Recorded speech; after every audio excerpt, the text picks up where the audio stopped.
In the year 1780, the world was locked in a conflict that stretched far beyond the borders of the American colonies.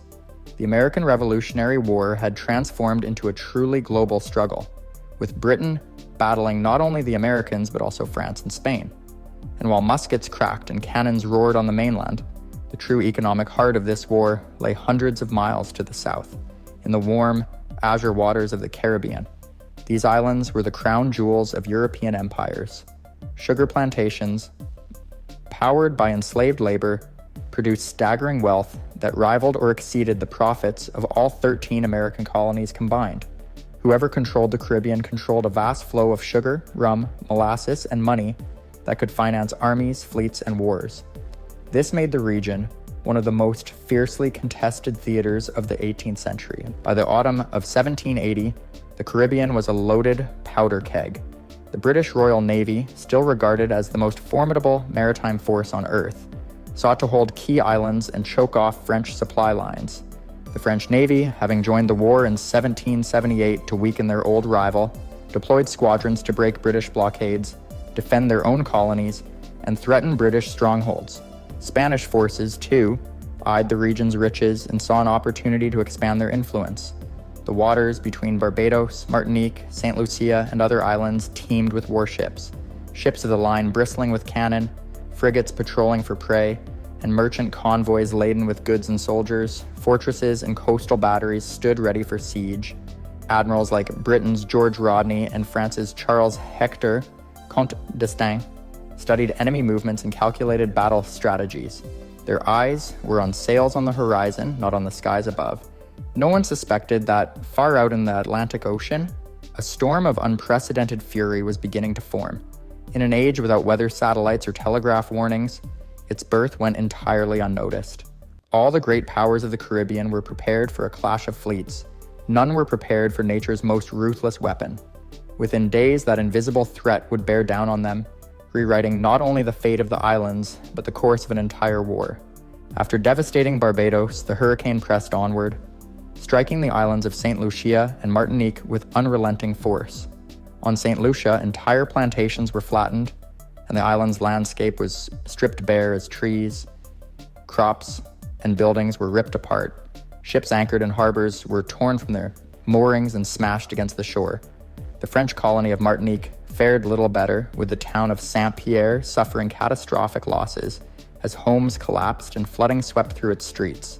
From there, the hurricane moved through the eastern Caribbean, cutting across the small island of St. Vincent and heavily damaging Grenada. On St. Eustatius, a bustling Dutch trading hub, warehouses filled with goods were reduced to rubble, and dozens of merchant ships were destroyed. Throughout these islands, survivors described the wind as deafening and constant, with gusts so powerful that even stone buildings were toppled. The hurricane then curved northwest toward Puerto Rico and the eastern tip of Hispaniola, lashing coastal settlements before continuing toward Bermuda. The destruction left in its wake was unlike anything recorded in the region before. Not only were communities physically shattered, but vital trade networks were crippled, leaving many islands without supplies for weeks. In the span of only a few days, the Great Hurricane of 1780 had transformed thriving colonial ports into disaster zones, altering the course of life across the Caribbean. The Great Hurricane of 1780 was not just a force of nature, it was a human catastrophe on an unimaginable scale. Across the Caribbean, tens of thousands of people lost their lives, with estimates ranging between 22,000 and 28,000 fatalities. Entire families and communities were wiped out in moments, leaving survivors grappling with profound loss and devastation. The island's strategic importance during the American Revolutionary War meant that many soldiers and sailors were caught in the storm's deadly grip. Warships from the British, French, and Spanish fleets suffered catastrophic damage or were lost at sea. The British Royal Navy, long considered the world's most powerful maritime force, endured severe losses. Warships like the HMS Phoenix and HMS Andromeda were sunk or destroyed. The mighty HMS Thunderer, a 74-gun ship of the line, sank with all hands in the stormy Atlantic. French naval forces were similarly devastated. Transport ships carrying thousands of soldiers were lost off Martinique, drowning approximately 4,000 troops being moved for the ongoing war effort. The storm made no distinction between allies and enemies, striking indiscriminately at men, ships, and fortifications alike. With so many experienced sailors and soldiers gone, naval operations were severely hampered for months afterward. The losses delayed planned offensives and forced commanders to rethink their strategies. The Caribbean fleets were left crippled, reshaping the balance of power during a critical phase of the conflict. Beyond the military toll, the storm left behind a humanitarian crisis, with survivors facing starvation, disease, and homelessness in the ruined colonial towns. In the months following the Great Hurricane of 1780, the Caribbean was a region transformed not just physically but strategically. The British Royal Navy, weakened by the storm's destruction and loss of experienced crews, found itself on the defensive. Repairing ships and replacing sailors took time the British simply did not have, delaying critical naval operations during the American Revolutionary War. French Admiral de Grasse, learning from the devastating risks of staying in the hurricane-ravaged Caribbean during the season, made a bold strategic decision. In the summer of 1781, he led the French fleet north to the Virginia coast, avoiding the dangerous hurricane zones. This move proved decisive.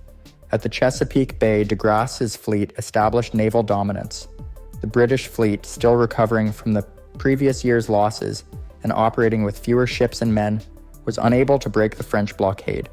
This set the stage for the siege of Yorktown. American and French forces, led by George Washington and the Comte de Rochambeau, capitalized on the naval blockade. Trapped between land and sea, the British general, Lord Cornwallis, was forced to surrender his army on October 19, 1781. This surrender effectively ended major combat in the Revolutionary War, ensuring American independence. The Great Hurricane of 1780 was more than a natural disaster. It was a pivotal moment that reshaped naval power and altered the outcome of a war that birthed a nation. It reminds us how history is influenced not only by human actions, but by the uncontrollable forces of nature, whose silent hand can change the fate of empires and peoples alike.